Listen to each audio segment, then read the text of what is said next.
So we looked at the trigger. We got to, after trigger was,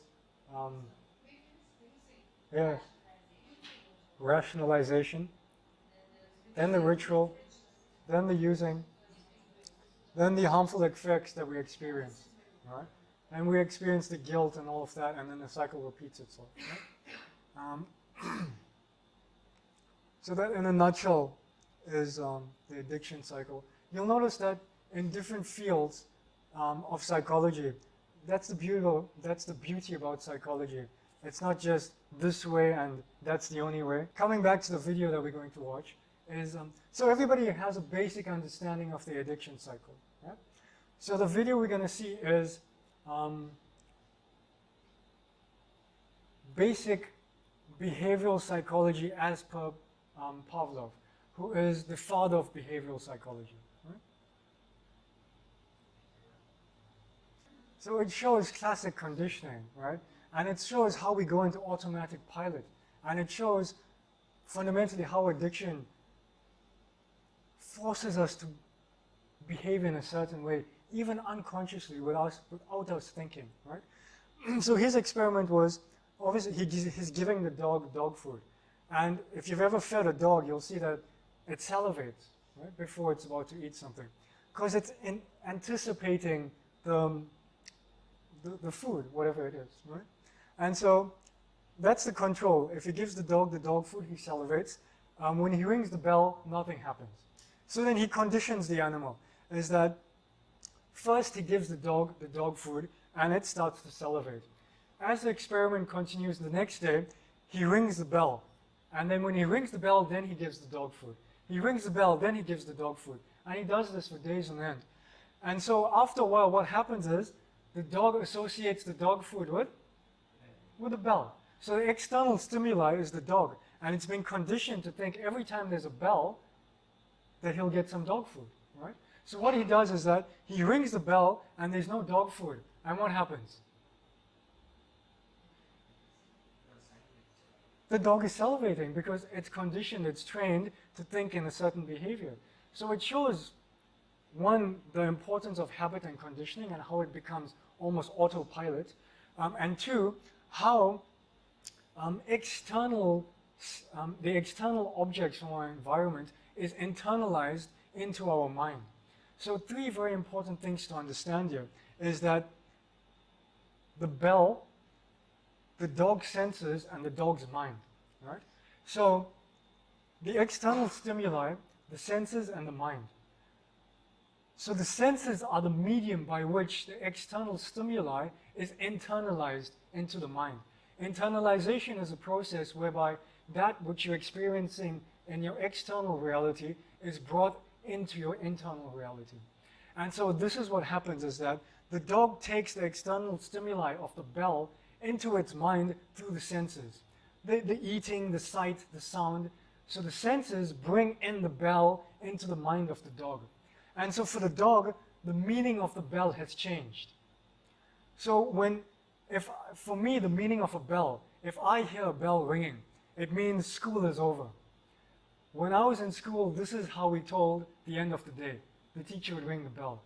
So kind of tells you how ancient I am. But that's what the bell means for me, because I've internalized that external stimuli.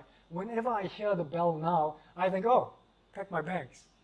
I guess I also start salivating because it's time to go home, right? So for the dog, the bell, the external stimuli, means food.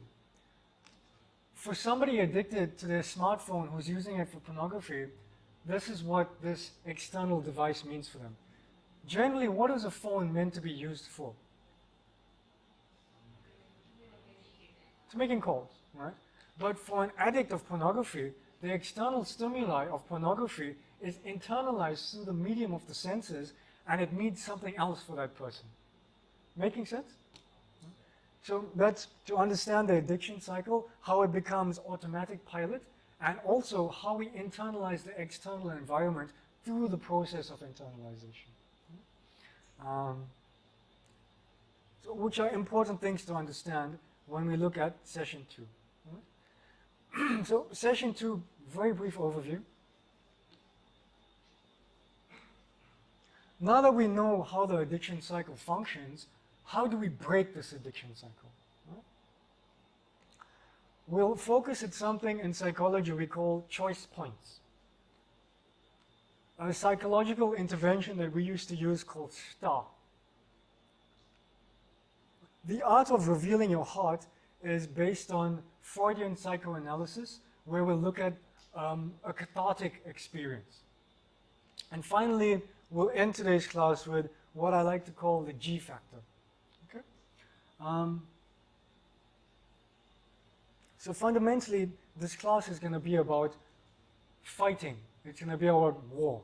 It's going to be about a battle that nobody sees because the battlefield is on the platform or field of the ground, of mind, sorry. The battlefield of mind.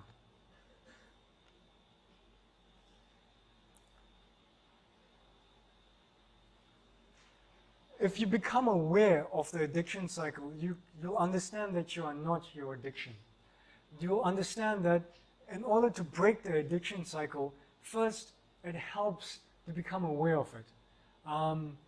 To understand the processes that are processing your activity and forcing you to act in certain ways. And a way to get control, to break the cycle of addiction, is to understand what are choice points. Choice points are phases within the addiction cycle which gives you a choice to step out of the addiction cycle. So I want you to think of the addiction cycle let me ask, if you could give an analogy of what best for you describes the addiction cycle, what would that analogy be? There's no right or wrong answer.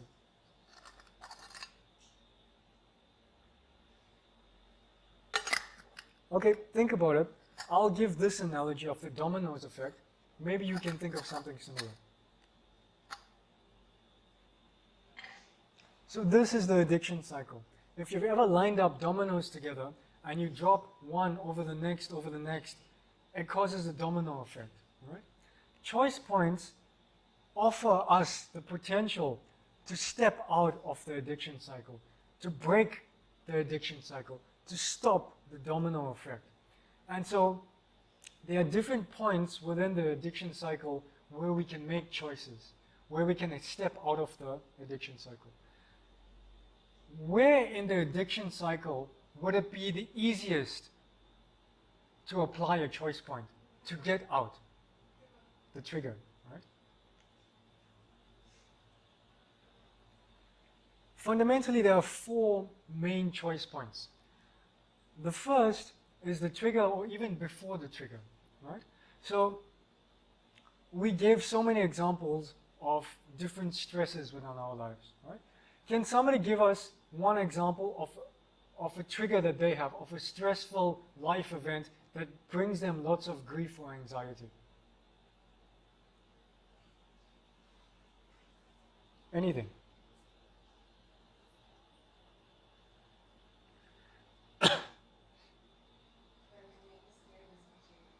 When the weight scale doesn't change, right? So, one, you identify, this is my stressor, right? So now I have control over it, right? So I have a choice that whenever I go onto the weight scale, if I'm going to be doing activities or performing activities that's going to add to the scale, then before I step onto the scale, I should prepare my mind for that, right? There are other things that I can do to live my life in such a way that when come to the point of the weigh-in, which is my stressor, then whether I perform good activities or not, when the stress comes, I have healthy routes or avenues which I can perform so that the cycle doesn't even get triggered, right? So there's a choice point before the trigger starts, and there's a choice point when the trigger itself starts. So I used to weigh 75 kgs, right? And it didn't happen overnight. So I had to make a choice. Do I want to stay at this weight, or do I want to reduce the weight? So I wanted to reduce the weight. So that night, I made a choice. I didn't wait for the next day. That night, it must have been like 9 p.m., and I decided I'm going to start running. And so from that day, I started running, and I haven't stopped since. Right? So that is an example of a healthy way to deal with a stressor. Before that, what I was dealing to deal with the stressor was that I was eating a lot, binge eating, and then covering over with alcohol. Right? So that is an unhealthy way to deal with the stressor. So you have a healthy or unhealthy way to deal with the stressor at that part of the choice point. And remember, the choice you choose later becomes your chooser. Right? So this is the easiest place to get out of your addiction cycle. Before it triggers, or once it triggers, you acknowledge, okay, this is what's happening, and these are some of the alternatives or the alternative routes that I have to come out of the addiction cycle. So a choice point exists between the moment of discomfort brought about by the stressful situation and wanting to escape that. Right? So basically, healthy options to escaping the life stressors. That's your first choice point. The second choice point revolves around two things. One thing is denial. Denial is the insistence that there are no problems despite the evidence of the contrary. Right? So I have a drinking problem, I repress and deny that I have this drinking problem, and I say, no, it's fine, it's normal. I'm just taking off the edge of life. Right? One is denial, where you repress it from yourself and from others. You deny it. Right? Rationalization. Rationalization we already looked at, right? So what we have to do is make a mental propaganda.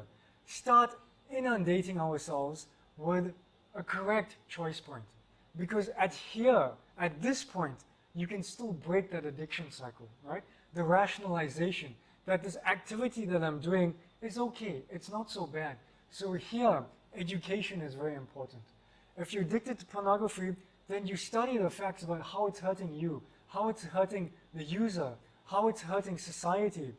So you educate yourself about that. So when you start rationalizing it, then you realize, I'm just fooling myself. Also at this point, look at how you feel after your use. The guilt and the anxiety and the pain that it causes you. This is a very important choice point to help you step out of the programmed script. Because it's like a computer program. Once you hit the start button, it starts running. But you can stop it at this point. Still, there's hope to stop it, right? So that's the second choice point. Your third choice point. So you'll notice, as the choice points are going and going and going, the choice is there, but it's becoming smaller, minuscule, it's becoming limited, right? At this choice point, you're almost about to use, or you have used slightly, right? So I'll give an example of this, which it happened with one of my friends, actually. He shared this with me. So it was Sunday, and in Sunday in South Africa, I'm not sure if this happens here, is that your family and friends come to visit, right? So it was about midday, they just had lunch, and everybody's in the television lounge. And so everybody is there, his friends, his families, they must have been like 20 people. So he didn't want to meet with them because they were older people. My friend was at 24 this time. And so he goes into his room. His room is very closely connected to the lounge. It's just separated by one door. He opens up his laptop. He locks the door.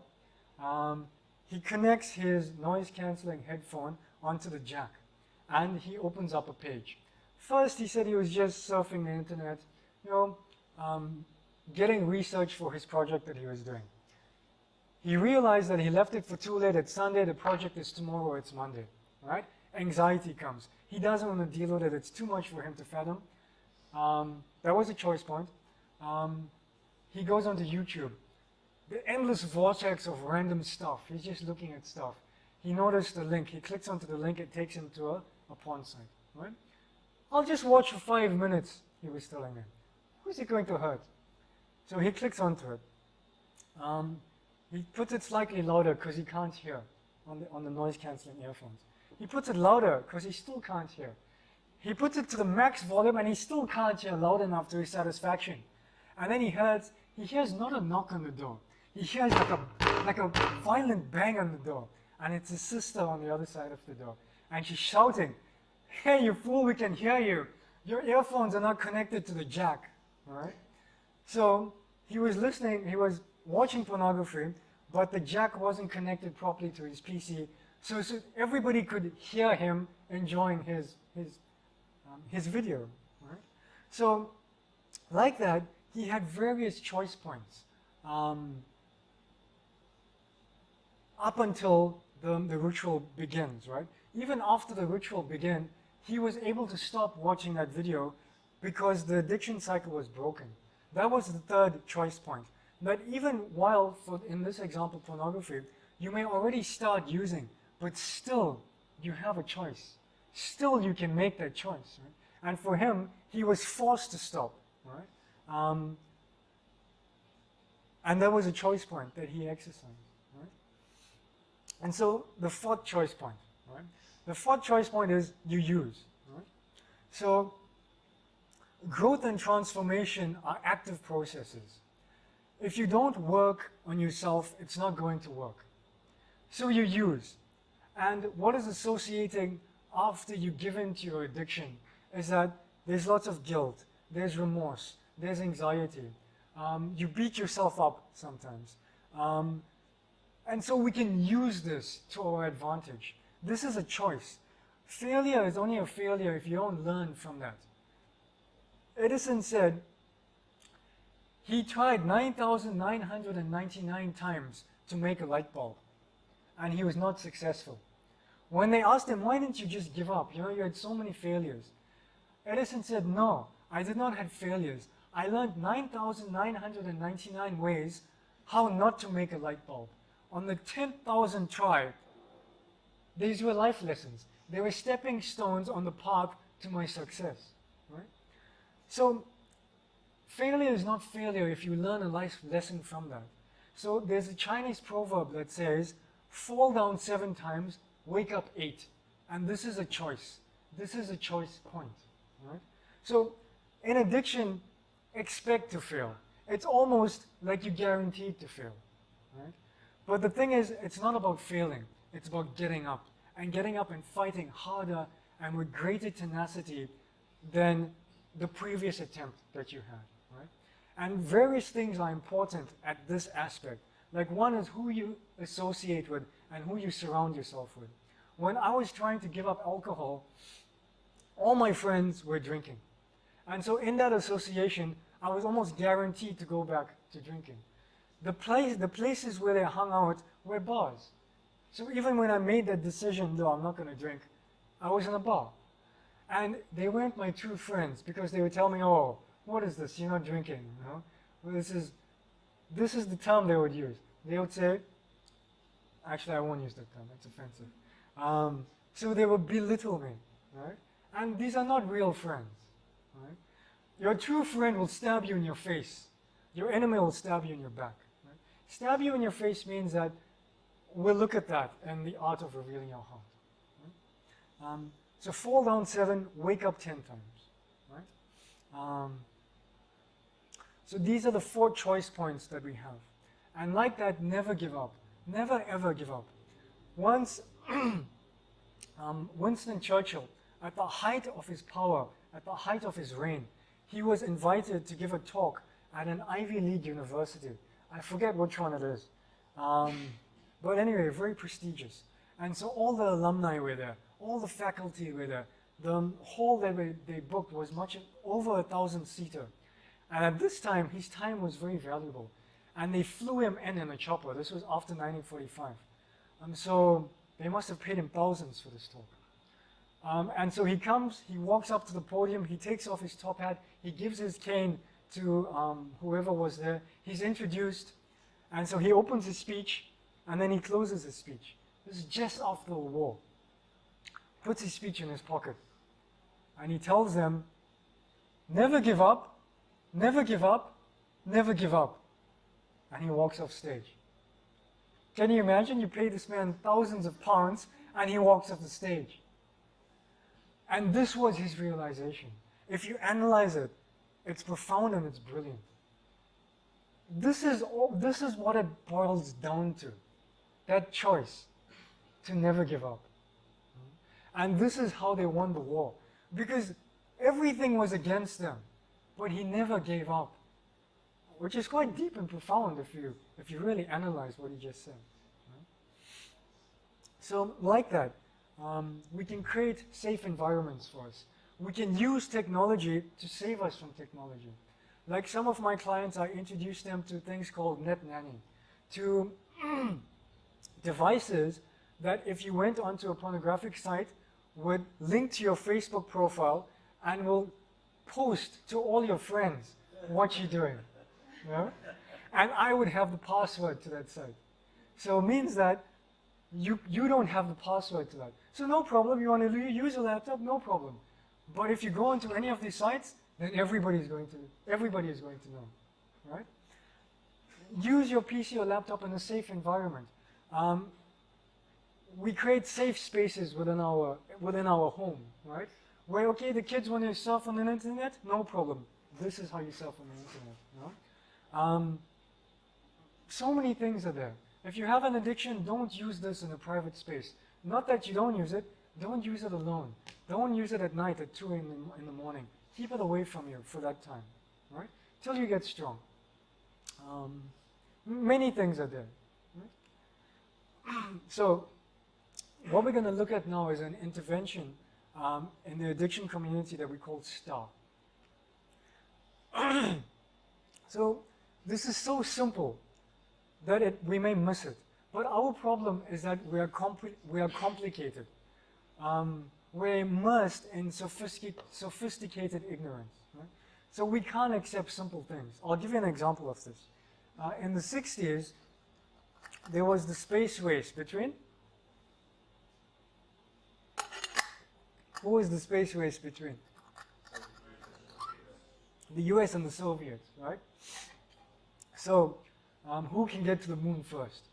In the 80s, the wall fell, and in the 90s, they were sharing technology. So when the astronauts went to the cosmonauts, the Soviets, they were very proud, right? So the Americans go to Russia, and so very proud of all their achievements.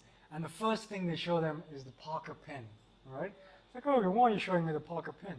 So they explain to them in a weightless environment, generally ink you write due to gravity. So without gravity, the ink is not going to come on the rollerball. Right? So they show them this ingenious design that they had hydraulics within the Parker pen. At that time, it was the world's most expensive pen. That allowed for the engineering force the ink down, so in weightlessness, the pen could write. Right? Very impressed by this. And they said, yes, comrade, what do you have? And so the Soviet scientist, he was like almost giggling. So he takes a pencil from the back of yes, comrade, this is what we have. 5 ruble. How much is yours? $1 million, right? 5 ruble. So it's simple for the simple, but complicated for the complicated, and we complicate things. Right? It's our nature. Because when something's too easy, no, it can't be like this. Right? Star. So the essence star, right?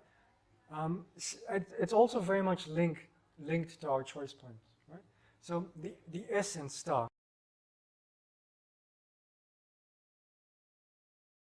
So remember the choice points and star, right? So the essence star, very simple, is that we step back and we observe, right? We step back and we observe. What are we observing? We're observing our psychosocial makeup. We're observing how our mind is functioning. So you can observe before and after you use, even without using. Right?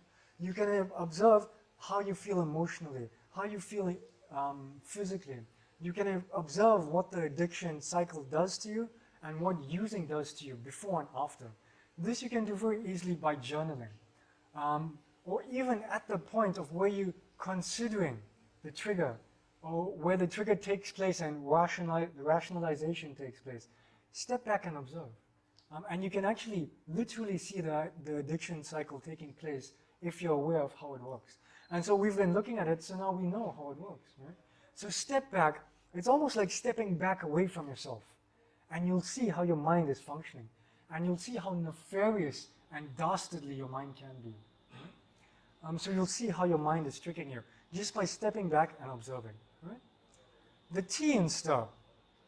Take a few conscious breaths. Right? Just stepping back, closing your eyes, and just taking a few conscious breaths. We can do it together. Just a very deep inhalation. Hold your breath for a little bit, and then out of your nose again, you just release that breath.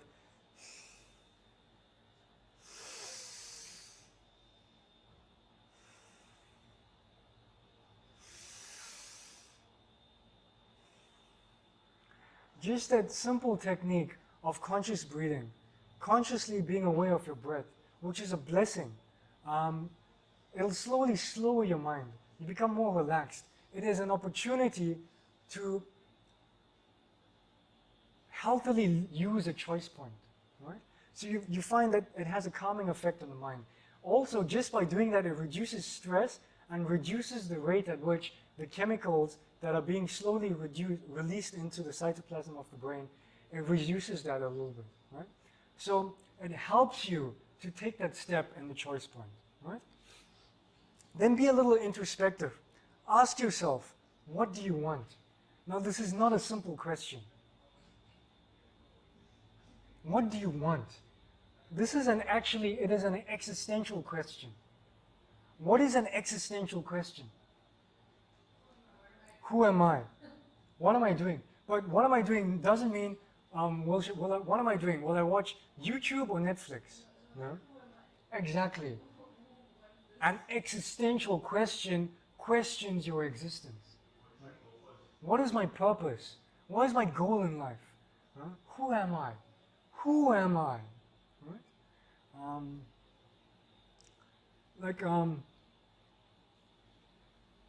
I think, therefore I am.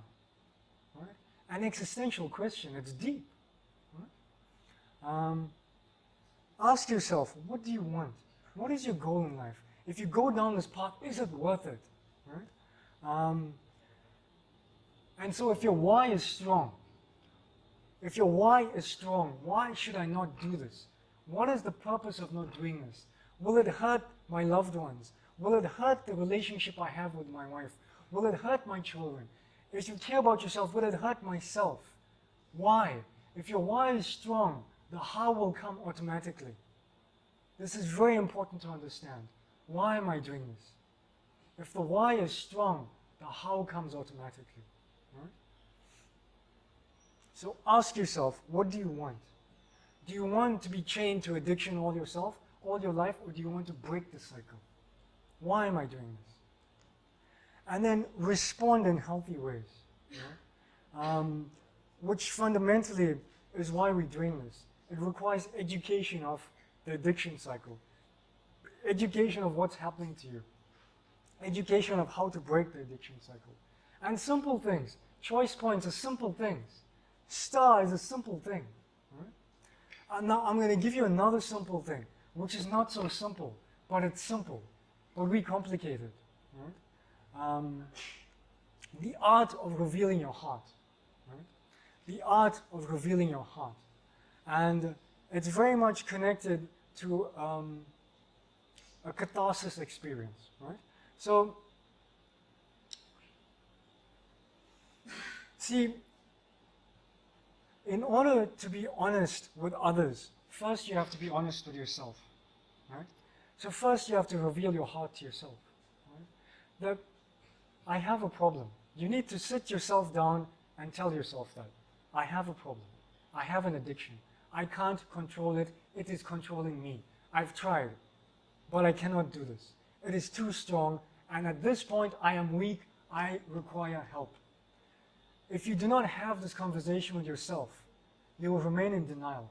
In denial and repression, hiding it from yourself, nobody can help you. This is the first step of recovery. Being honest with yourself. So, I have a problem. So you reveal that to yourself. Right?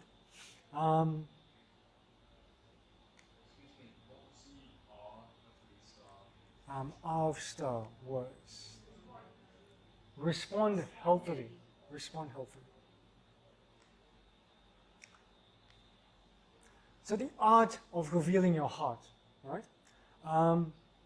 Firstly, who do we reveal our heart to?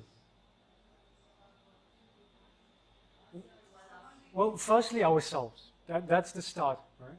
And then after we reveal our heart to ourselves, who else do we tell? Very important things, your loved ones, somebody you can trust, right? Counselors. Basically, somebody worth revealing your heart to. Because see, when you reveal your heart, you're opening up yourself for your heart to be crushed, right? And so if somebody breaks your heart the first time, you can take some glue and you can put it back together. It's like if you break a plate, right? You take a plate and you break it. You can take some super glue and mend it. But you break that same plate again, if it broke in 4 pieces previously, now it's going to break in 8. And if you break it again, then 16. And after some time, no matter how much of glue you have, it'll never be the same plate again. So be careful who you tell. Right? So who you tell, that's important. Will telling help you or hurt you? Right? So you have to understand, addiction is a battle of the mind. And so if I had a big bandage around my head, or if my hand was in a sling, people, they feel sorry for you, right? Or you broke your hand, what happened, how can I help? But us suffering with addiction, we don't have a big bandage around my head. I don't have a big plaster or cast around my heart. So if they're not educated about addiction, or if they themselves have not directly or indirectly dealt with it, they may not be able to relate to you. So even though you trust them and you love them and they trust you and love you, that you have to make this call and judgment also. Will it help or hurt if you tell this person? Sometimes the person you love the most cannot be the first person that you speak to about your addiction. Right? Make sense? Right? And it's not their fault also. In ignorance, we don't know. Right? And there's so much of stigma attached to it. Right? Practice makes perfect. Right? So, what helps? Now this may sound silly. Right? You go in front of the mirror and you practice this. You tell yourself, I have a problem. And then you practice explaining the problem to somebody else before you tell somebody else. So you can start with, I have a problem with so-and-so. Right? I have a problem with this addiction. And because of this problem, I'm acting out in a certain way. That my work is suffering. I'm not giving you the love and care and attention that you need. Right? And when you're doing this, be brave. Be brave means go in detail. Right? Explain how it's affecting you. Right? And you can go in detail by explaining to others when you go into yourself and analyze yourself through introspection. How is this addiction affecting me? What is it causing to me on an emotional and physical level? How is the addiction cycle affecting me and my family and loved ones? Right? So you explain this by being brave to that person who you're going to reveal your heart to. And what this is doing is that it's empowering you through a cathartic experience. Freud defined cathartic experience as a healthy emotional release. Right? A healthy emotional release. So, basic understanding of Freudian psychology is that the mind is divided into 2 aspects. We'll describe it by terms of an iceberg, right? An iceberg, how much of the iceberg is visible? The tip, right? Which is like what, 5%? Where's 95% of the iceberg? Submerged, right? This is our mind. We only have a small part conscious to us, right? The rest is unconscious. And what we do is things that are very unpalatable to deal with, right? For example, maybe as a kid, I was abused. Too difficult for me to deal with in a healthy way. So I repress this in my unconscious mind, right? But over time, it requires psychological release. And what happens is, if you don't give it healthy psychological release, it must get vent. It must have psychological release. So either explosion, you'll explode on somebody else, right? Through displacement, right? Through transference, through so many things are there. So shout at somebody, be violent.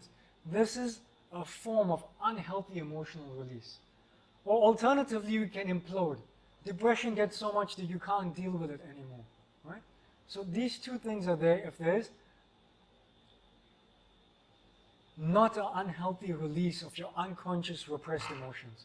So this is what revealing your heart to yourself and to others creates. It creates a healthy emotional release which gives you emotional peace of mind. And it's called catharsis. That which is within is taken out. Like you see this person vomiting.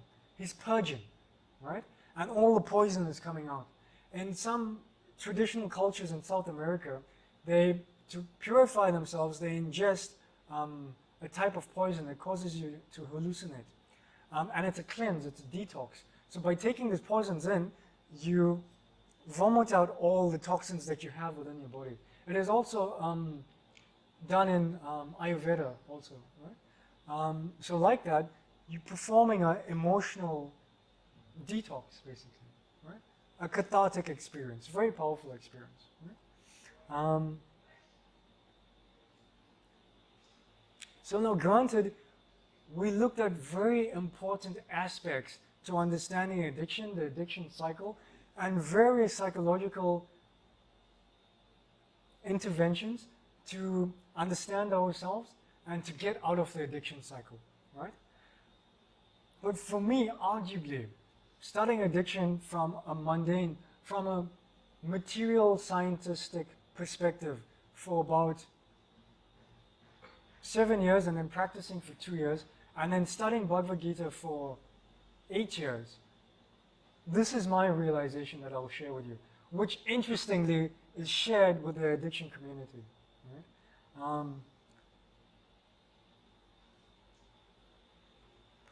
Is what I like to call the G factor. And which is, I'd like to end our discourse, both our sessions, with the next few slides, basically 4 more slides, which is what I call the G factor. And it's based on a story about a little girl called Wilma Rudolph from Tennessee, North America. Now, if you're American, everybody knows Wilma Rudolph. She's quite famous, right? Has anybody heard of Wilma Rudolph? No, no. So, Wilma Rudolph, all right? So, that is an actual picture of Wilma Rudolph. And Wilma Rudolph was born with a bone defect. And so, also born into a very poor family. That she did not know her father. Single mother who worked 2 jobs. And she was born with a bone defect that required all her life, she was told that she had to wear this brace. And only at age 4 did her mother have enough money to get her the brace that she could walk without the age of crutches, basically. So when at 4 years old, she goes into the hospital, and with her mother, about 4 or 5 specialist doctors are there. And so, they conduct the operation that was needed, and they implement the brace onto her leg. And so, very innocent young girl. So while the doctors are there, she asks her mother, Mom, I want to walk on these legs. Is this possible? And all the expert opinions, the doctor says, no, it's not possible. According to x-rays, we did whatever we could do. We performed the operation, and based on past research, it's impossible. Right? So she asks her mother again, Mother, will I ever walk on these legs? Will I ever, like the other kids in my preschool that I'm going to, will I ever be able to run on these legs like them? And so the doctors were like puzzled. We just explained to you, what's wrong with you, little girl? And then her mother said something very interesting. Her mother told her that all the ability and talent that you get from God. And all you have to do is persevere with dedication and perseverance and sincerity of heart. And then you can do anything. And as she said this, the doctors heard this also. And what did the doctors do? All four of the doctors laughed. They said, oh, the imagination of little girls. Right? So they laughed at the mother and the child. But what happened was that this was active listening. What happened was Wilma Rudolph took the message of her mother through her ears, external stimuli coming through the ears, and imbibed it into her heart. It became a lived experience for her, that she transformed technical knowledge into wisdom by application in life. This is the only way that this class will help you, actually. If you take it and apply it to your life. Otherwise, it's just going to go through 1 year and come out the other year. For some people, it doesn't even go through the 1 year and come out to the other year.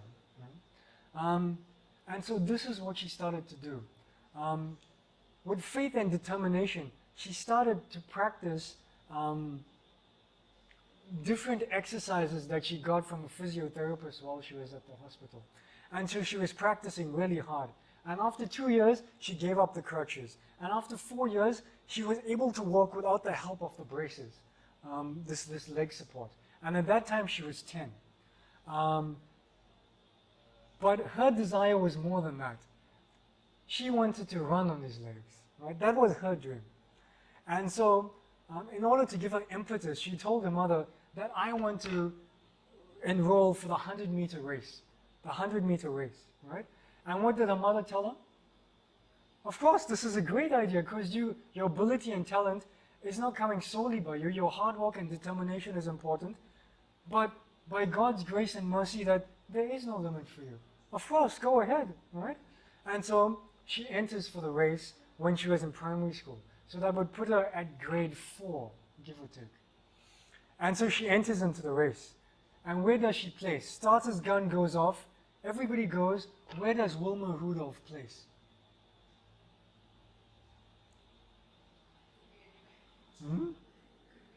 Could be anywhere. Logically, where would she place? Last, right? Not only was she last, she was last way, way, way in the back because she's still limping, right? Everybody else is able-bodied, right? Way, way, way in the back, not just last, right? But did she give up? No, because fall down 7 times, wake up 8, right? She didn't give up. It just led to her fuel and fire and determination being stronger.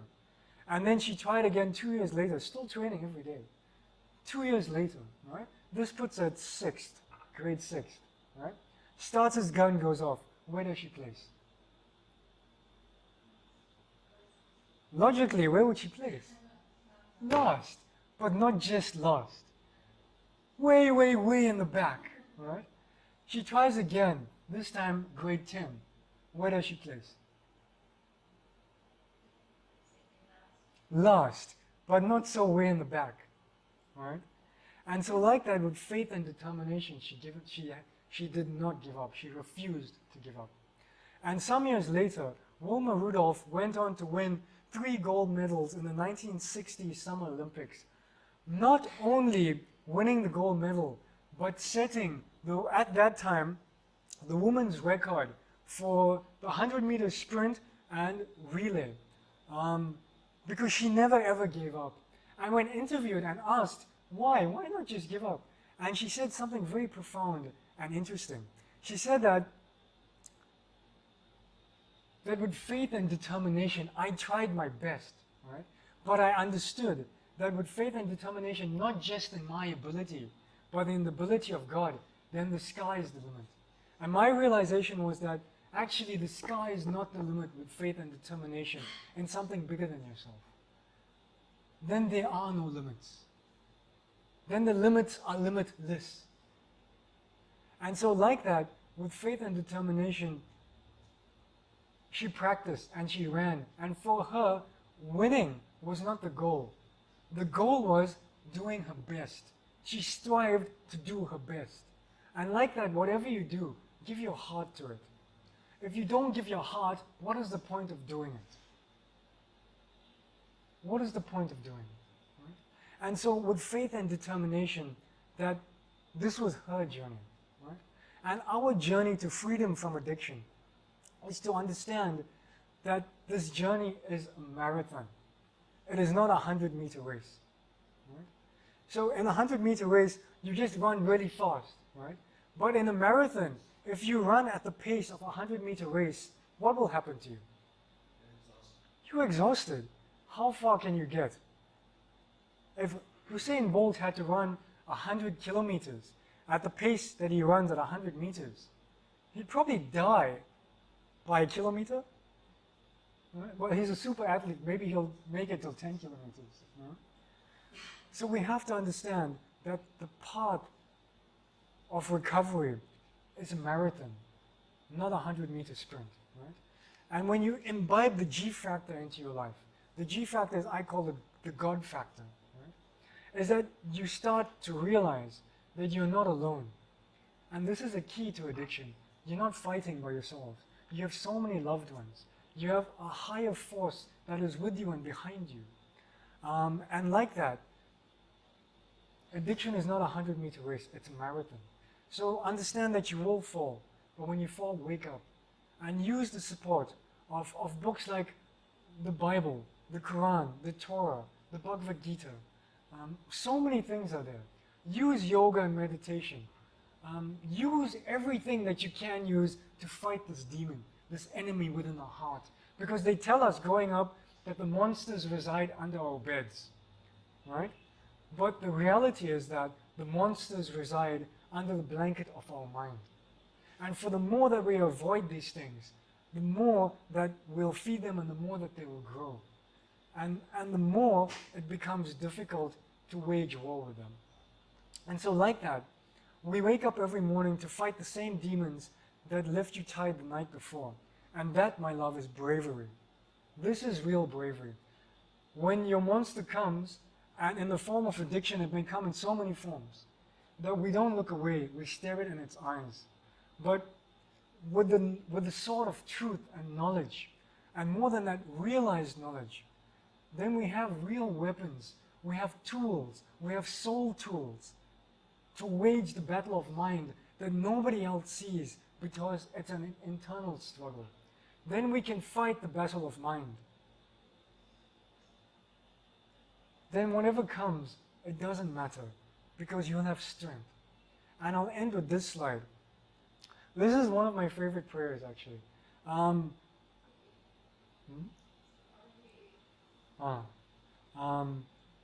it's a beautiful prayer. I first remember reading it in the Bible. I forget where about, but I was going through some stuff, you know, and I remember reading it in the Bible. It's so beautiful. God, grant me the serenity to accept things that I cannot change, courage to change the things I can, and wisdom to know the difference. Choice points. Right? And now we understand how to use choice points in an intellectual way.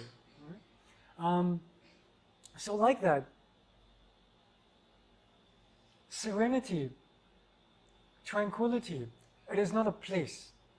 It is a state of mind. It is a consciousness. The trouble with us today is that we spend all our time looking out. We need to also look within. And reading spiritual texts help us develop a relationship with God, whoever or whatever you call him or her, something greater than yourself. And so we don't give up materialistic science. For me, the more I study materialistic science, the more I start to realize that there is a God. There's rhyme and reason to everything. Look at the process of breath. You breathe through your nostrils, goes into your trachea, trachea into your lungs, lungs into your alveolus, alveolus into your capillaries. Capillaries are taking it to microscopical cellular organisms. The cell is as complex as the universe. Within the cell is cytoplasm, mitochondria, building blocks of life. It's so complex that only intelligent design can produce this. Intelligent design means intelligent designer. And this is a scientific process. So we engage in the science of self-realization. Like that, which is what spirituality affords you. So serenity isn't a place, it's a state of mind. It's a consciousness. So use all these things that we have shown you today. Apply it into your life. Grow, evolve, transform. What you've done today is transportation. You have come here by car, bus, taxi, scooty, however you have come, and that's transportation. And one, I'm thankful to all of you for being here today and for sharing in this process. Thank you for giving us your time and energy and effort for the transportation. But my humble request to you is transformation. And transformation is an affair of the heart. And this is what it takes to change a heart. An affair of the heart is a symbiosis between science and religion. It is an affair of the heart and marriage of the mind. So we use everything, and like that, we transform. So delve into the Bible, delve into the Quran, delve into the Buddha Sutras, delve into Bhagavad Gita, delve into so many things that you can delve into that is spiritual, and connect it to your life. And that way you'll have lasting solutions to temporary problems. Einstein said, insanity is to perform the same activity over and over and expect a different result. Right? So what we need is a change of consciousness. So if you have material problems, no problem. Use spiritual solutions to solve your material problems. But don't throw the material process away. Understand how it works. Right? So this is basically what you're teaching, what we're trying to teach today. And I'd like to end on this point is that it's okay to not be okay. But it's not okay to not work on yourself. We all messed up, right? And we'll continue to mess up. It's part of life. We don't have to be perfect in terms of what society deems perfection to be, right? We are snowflakes. Embrace your snowflakeness. You are individual. To thy own self be true. So I'd like to stop there for today. Thank everybody for attending today's session. I hope in some small way it has helped you in some way.